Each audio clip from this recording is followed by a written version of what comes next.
मैंने अभी 4-5 दिन से मैं राजस्थान में हूँ, जगह जगह घूम रहा हूँ।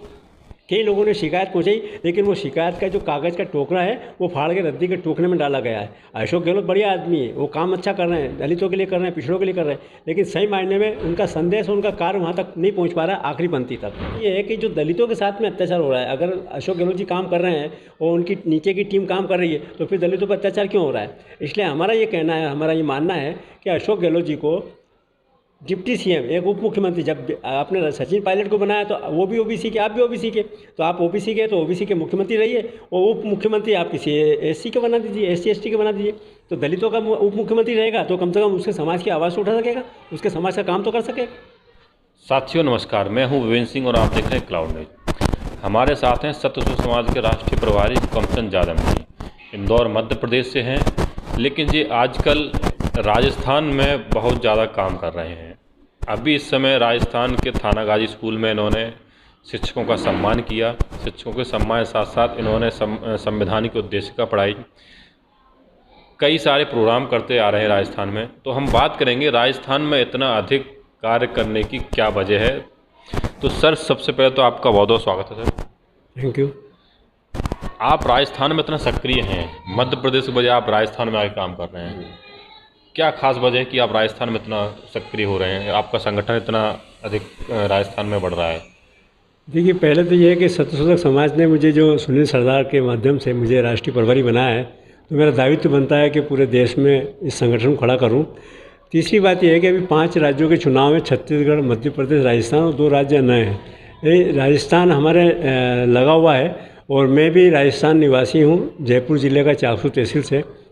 तो राजस्थान में मैंने देखा कि अभी 3-4 साल से दलितों के ऊपर, आदिवासियों के ऊपर बहुत ही अत्याचार हो रहा है। उनके साथ मारपीट करना, उनको साथ दबंगों के द्वारा कहाँ से कुएं से पानी नहीं भरना, मूछ के ऊपर लेके विवाद खड़ा करना, वो तमाम ओबीसी के लोगों को भी परेशान किया जा रहा है। उस विषय को लेकर हमने जो है, जिस तरह से मध्य प्रदेश में भाईचारा बनाया था, उसी तरह से हम राजस्थान में भाईचारा बनाने का काम कर रहे हैं और सत्यशोधक समाज को जो घर घर तक पहुँचाने का अभियान चला रहे हैं हम लोग। एक सत्यशोधक समाज का काम है कि सत्य का मतलब है कि महात्मा ज्योतिबा फुले ने जो संगठन बनाया है कि सत्य के लिए काम करो, शोध कीजिए और शिक्षा के लिए काम कीजिए। लेकिन आप अभी कह रहे हैं कि दलितों के ऊपर, ओबीसी के ऊपर अत्याचार हुआ है, तो कहीं आप राजनीतिक मूवमेंट की तरफ तो नहीं जा रहे? नहीं, हम राजनीतिक मूवमेंट की तरफ नहीं आ रहे हैं, लेकिन सत्य का शोध हमने जो किया है वो ये किया है कि आने वाले समय में भारतीय संविधान जो बाबा साहब के द्वारा बनाया गया है, उस संविधान को ख़त्म किया जा रहा है। तो हमने शोध किया, जो महात्मा फुले शोध करते थे वो हमने शोध किया। तो शोध में ये पाया गया कि बीजेपी आरएसएस द्वारा जो है इस देश का संविधान खत्म कर रही है। उस संविधान को बचाने के लिए हम राजस्थान के लोगों में काम करना चाह रहे हैं।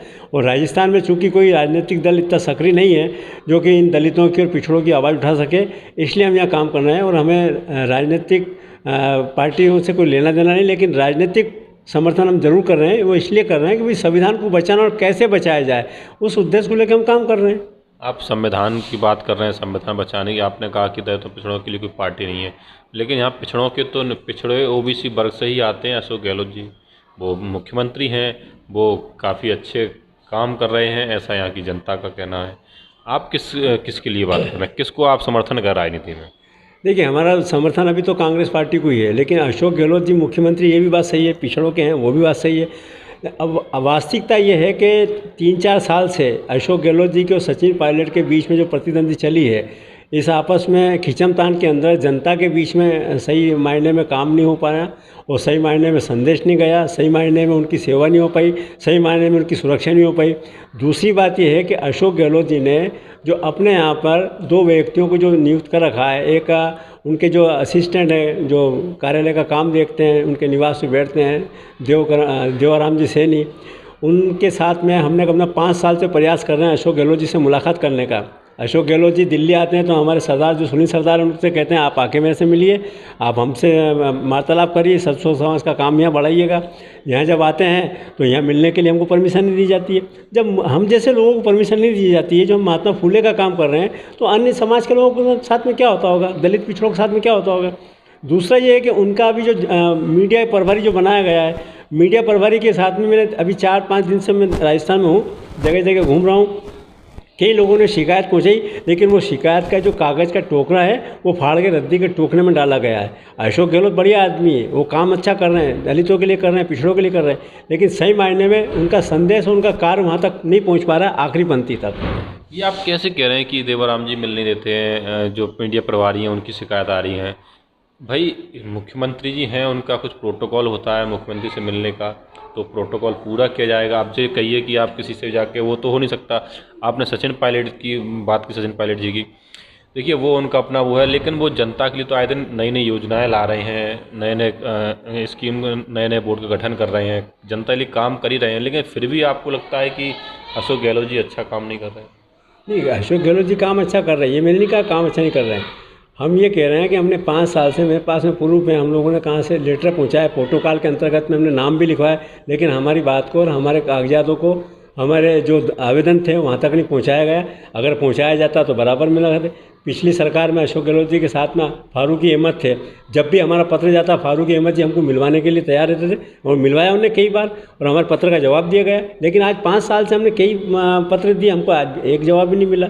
दूसरा ये है कि जो दलितों के साथ में अत्याचार हो रहा है, अगर अशोक गहलोत जी काम कर रहे हैं और उनकी नीचे की टीम काम कर रही है, तो फिर दलितों पर अत्याचार क्यों हो रहा है? इसलिए हमारा ये कहना है, हमारा ये मानना है कि अशोक गहलोत जी को डिप्टी सीएम, एक उप मुख्यमंत्री, जब आपने सचिन पायलट को बनाया तो वो भी ओबीसी के, आप भी ओबीसी के, तो आप ओबीसी के, तो ओबीसी के मुख्यमंत्री रहिए, और उप मुख्यमंत्री आप किसी एससी के बना दीजिए, एससी एसटी के बना दीजिए। तो दलितों का उप मुख्यमंत्री रहेगा तो कम से कम उसके समाज की आवाज़ तो उठा सकेगा, उसके समाज का काम तो कर सकेगा। मतलब आप दलितों को मतलब किसी दलित को डिप्टी चीफ मिनिस्टर बनाने की बात कर रहे हैं, तो क्या आपको लगता है कि डिप्टी चीफ मिनिस्टर बनाने से दलित सुरक्षित हो जाएंगे? देखिए हम यूपी में देखें तो यूपी में मौर्य कमेटी है, केशव प्रसाद मौर्य जी के होने के बावजूद भी वहाँ पे मौर्य समाज सुरक्षित नहीं है। नहीं, वो एक पार्टी एक अलग है, वो बीजेपी पार्टी, वहाँ पे ये काम नहीं होता। लेकिन कांग्रेस पार्टी में, जैसे हमारे मध्य प्रदेश के अंदर दिग्विजय सिंह जब तक मुख्यमंत्री रहे, उन्होंने 2 सीएम बनाए थे, एक आदिवासी और एक ओबीसी का, क्योंकि उन्होंने किया था काम बांटना है, मुझे काम बहुत करना है, तो उन्होंने काम करा जब छत्तीसगढ़ अलग नहीं हुआ था। तो आज अगर कहाँ से उप मुख्यमंत्री जब सचिन पायलट को बना सकते हैं, तो दलित को मुख्यमंत्री उप मुख्यमंत्री बनाने में क्या बुराई है? उसको भी मौका देना चाहिए। बनाया जाए कहाँ से? राजस्थान अभी तक कोई दलित उप मुख्यमंत्री बना भी नहीं है, तो बना दिया जाए, उसमें बुराई क्या है? अगर बन जाता तो कम से कम उसके वर्ग की, उसके कौम की बात तो सुनेगा, कम से कम जाके वहाँ जाके लोगों के बीच में जाके समस्याएं तो सुन सकेगा। हो सकता है कि अन्याय अत्याचार होना कम हो जाए, और इसमें काम में उनका हाथ भी बटेगा, और कांग्रेस पार्टी का संदेश भी अच्छा जाएगा। तो ये थे हमारे साथ हुक्मचंद जाधव जी। इनका कहना है कि राजस्थान में दलितों पर हो रहे अत्याचार के लिए दलित मुख्यमंत्री होना चाहिए अशोक गहलोत जी के साथ, और जो अपने सत्यशोधक समाज का काम कर रहे हैं, और उन्होंने कहा कि आगे भी जारी रहेगा। इनका उद्देश्य है कि सत्यशोधक समाज को पूरे देश में फैलाना। आप देखते रहिए मेरे साथ क्लाउड न्यूज़। लेटेस्ट अपडेट पाने के लिए हमारे चैनल क्लाउड न्यूज़ को अभी लाइक करें, सब्सक्राइब करें और बेल आइकन दबाना बिल्कुल ना भूलें।